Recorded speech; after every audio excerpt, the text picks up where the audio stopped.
வணக்கம். இந்த விளக்க காட்சிக்கு உங்களை வரவேற்கிறேன். இன்னைக்கு நாம சங்கீதம் 33 அடிப்படையாக கொண்டு அதுல இருக்கிற ஆழமான கருப்பொருள்களை தான் அலச போறோம். இதுல ஒரு தனி மனிதனோட துதியில ஆரம்பிச்சு எப்படி இந்த பிரபஞ்சத்தையே ஆளுகிற இறைவனோட வல்லமை வெளிப்படுது, கடைசியா அது எப்படி நம்ம ஒவ்வொருத்தரோட ரட்சிப்புக்கும் வருதுன்னு ஒரு அருமையான பயணமா பார்க்க போறோம். சரி, ஆரம்பத்திலேயே உங்ககிட்ட ஒரு கேள்வி. பூகம்பமா, புயலா, இல்ல ஆயுதமா, சமாதானமா? மனுஷங்களா நாம எந்தெந்த சூழ்நிலைகள்ல பயப்படுறோம், எங்கெல்லாம் பாதுகாப்ப தேடி ஓடுறோம், கொஞ்சம் யோசிச்சு பாருங்க. சூழ்நிலை எப்படிப்பட்டதா இருந்தாலும் சரி, அந்த பயத்தை இந்த சங்கீதம் எப்படி கையாளுதுன்னு இப்போ நாம பார்க்க போறோம்.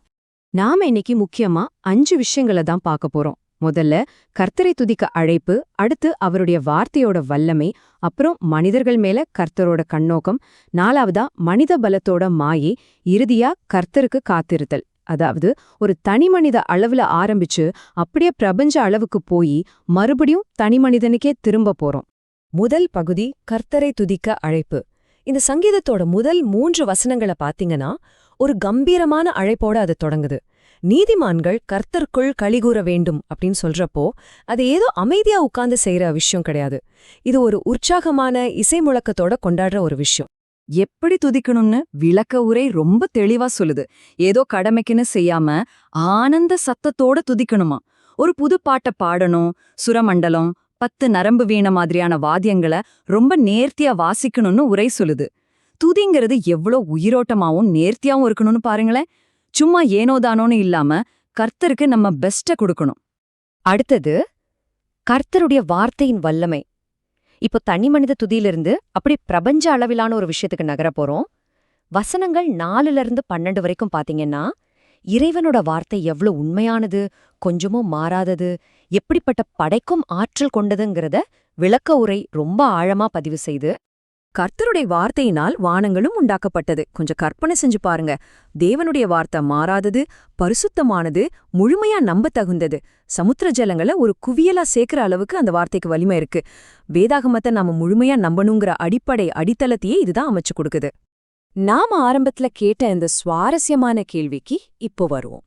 8வது வசனத்தை விளக்கும்போது ஒரு முக்கியமான கருத்தை பார்க்க முடியுது. அதாவது பூகம்பம் வந்தாலும் சரி, புயல் அடிச்சாலும் சரி, ஒருத்தன் ஆயுதத்தோட வந்தாலும் சரி, இல்ல நீங்க ரொம்ப சமாதானமா இருந்தாலும் சரி, எந்த சூழ்நிலையாக இருந்தாலும் வேறு எதற்கும் பயப்படாம கர்த்தருக்கு பயப்படுதல் அப்படிங்கிற ஒண்ணு மட்டும்தான் நிலையானதுன்னு இதை வலியுறுத்துது. உண்மையான பயபக்திங்கிறது நம்ம சுத்தி நடக்கிற சூழ்நிலைகளை சார்ந்தது கிடையாதுங்கிறது இதிலிருந்து ரொம்ப தெளிவா புரியுது. இப்போ இந்த முரண்பாட்டை கவனிங்க. மனுஷங்களோட, அதாவது தேசங்களோட ஆலோசனைகள் எல்லாமே கடைசியில விருதாவாகி அவமுற்று போகும். ஆனா அதே சமயம் கர்த்தருடைய ஆலோசனை இருக்கே, அது நித்திய காலமாகவும் தலைமுறை தலைமுறையாகவும் அப்படியே நிக்கும். மனுஷங்களோட பெரிய பெரிய திட்டங்கள் எல்லாம் எப்படி தோற்று போகும், இறைவனோட ஆலோசனைகள் எப்படி நிரந்தரமானவே அப்படிங்கறத இந்த ஒப்பீடு ரொம்ப துல்லியமா படம் பிடிச்சு காட்டுது. 3வது பகுதி மனிதர் மேல் கர்த்தரின் கண்ணோக்கம். இவ்ளோ பெரிய பிரபஞ்சத்தை ஆளும் தேவன் நம்ம ஒவ்வொருத்தரோட இருதயத்தையும் ரொம்ப நெருக்கமா உற்று நோக்குறார் அப்படிங்கறது 13லேருந்து 15 வரையிலான வசனங்கள் நமக்கு சொல்லுது. அவர் வானத்திலேருந்து நோக்கி பார்த்து பூமியில இருக்கிற எல்லார் மேலேயும் கண்ணோக்கமா இருக்கிறார். விளக்க உரையில பரலோகம் அப்படின்னா என்னன்னு ரொம்ப அழகா சொல்லியிருக்கிறாங்க. தேவன் நேரடியாக வாசமா இருக்கிற இடம்தான் பரலோகம். அங்கிருந்து அவர் ஒவ்வொரு மனுஷனோட இருதயத்தையும் உருவாக்கி நம்ம ஒவ்வொரு செய்கையையும் கவனிச்சுக்கிட்டு இருக்கார். நாம யாருக்கும் தெரியாம எதையும் செஞ்சிட முடியாது.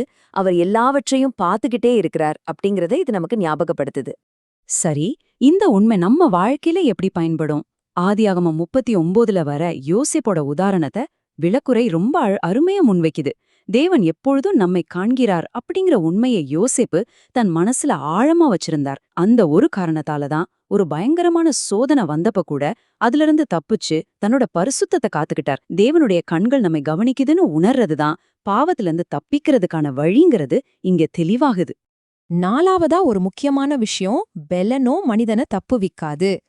சாதாரணமா நம்ம என்ன பண்ணுவோம், நம்மளோட சொந்த பலத்தின் மேலேயோ பணத்தின் மேலேயோ இல்ல ராணுவ பலத்தின் மேலேயோ தான் அதிக நம்பிக்கை வைப்போம். ஆனா 16 மற்றும் 17ஆம் வசனங்கள் என்ன சொல்லுதுன்னா, எந்த ஒரு ராஜாவும் தன்னோட பெரிய படைய காட்டி ரட்சிக்கப்பட முடியாது, மனுஷனோட பலம் அவனை காப்பாத்தாதுன்னு ரொம்ப ஆணித்தரமா அடிச்சு சொல்லுது. யட்சிக்கிறதற்கு குதிரை விருதா, அது தன் மிகுந்த வீரியத்தால் தப்புவியாது. இந்த வசனத்தை கவனிச்சிங்களா? அந்த காலத்துல குதிரைங்கிறது ராணுவ பலத்தோட பெரிய பெரிய அடையாளம்.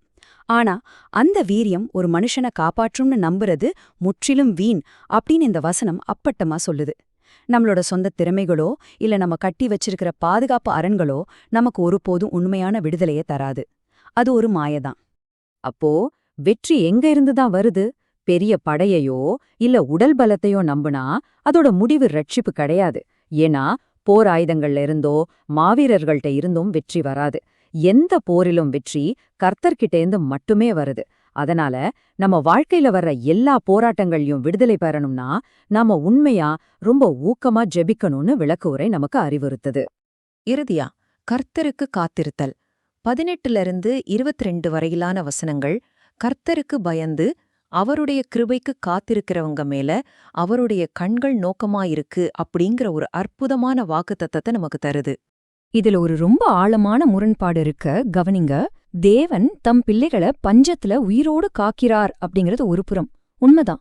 ஆனா மறுபுறம் விளக்க உரை என்ன சொல்லுதுன்னா, சில நேரங்கள்ல பாடுகளுக்கும் இரத்த சாட்சியா மரிக்கிறதுக்கும் கூட தேவன் தம் பிள்ளைகளை விட்டு கொடுப்பார். அப்படி தேவன் அனுமதிக்கும்போது அதை நம்ம பொறுமையோடு மகிழ்ச்சியோடு ஏத்துக்கணும். ஏன்னா இந்த உலகத்துல இல்லாவிட்டாலும் பரலோகத்துல நிச்சயமா அதற்கான பலன் உண்டு. இது நிஜமாவே ஒரு மிக உயர்ந்த ஆன்மீக புரிதல் தானே. இந்த ஒட்டுமொத்த சங்கீதத்தோட சாராம்சத்தையும் 20ஆம் வசனம் இப்படி சுருக்கமா சொல்லிருது. நம்முடைய ஆத்துமா கர்த்தருக்கு காத்திருக்கிறது, அவரே நமக்கு துணையும் நமக்கு கேடகமுமானவர். இதுதாங்க ஒரு விசுவாசியோட உண்மையான நிலைப்பாடு. எல்லாவற்றுக்கும் மேலாக அவர்தான் நம்ம துணை, அவர்தான் நம்ம கேடவம்னு முழுமையா நம்பி பொறுமையோட அவருடைய கிருபைக்காக காத்திருக்கிறது மட்டும்தான் சிறந்த வழி. இப்போ நாம இந்த பயணத்தோட இறுதி பகுதிக்கு வந்துட்டோம். கடைசியா விளக்கு உரை நம்மை பார்த்து ஒரு ரொம்ப நேரடியான சிந்திக்க வைக்கிற கேள்விய கேக்குது. கர்த்தரை நம்பியிருக்கிற மக்கள் எப்பவும் களிகூர்ந்திருப்பாங்கன்னா, நாம எப்பொழுதும் கர்த்தருக்குள் மகிழ்ச்சியா இருக்கிறோமா? கொஞ்சம் அமைதியா இந்த கேள்விய உங்களுக்குள்ளேயே கேட்டு பாருங்க. உங்களுடைய நம்பிக்கை எதன் மேல இருக்கு?